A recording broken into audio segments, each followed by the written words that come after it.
clinician, he thought that there were prerequisites to successful psychotherapy that the psychotherapist, him or herself, couldn't induce. And one of those was that the person who was seeking psychotherapeutic change had to be ready to change.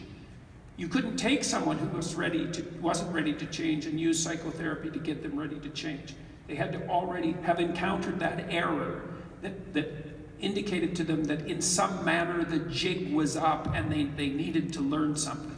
And if you're talking to someone who thinks that they have everything tied up and they've already got all the answers, then all you do is sully your words by continuing to share them.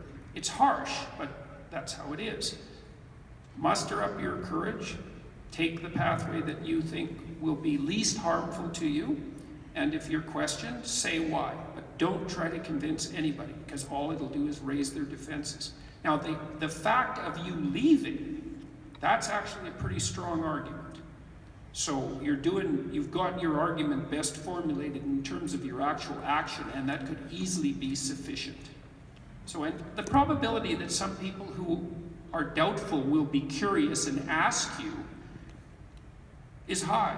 So then you also want to have your story straight. You want to figure out what it is really deeply, truly, that tipped you in the direction of deciding that this was a bad idea. And then you can share that with them. And you share it as a fallible person who isn't certain that this is the right thing to do, but that you're willing to risk it. And maybe the part of the other person that isn't completely possessed by the ideological slogan will be awake enough to listen. But that's really all you can do. So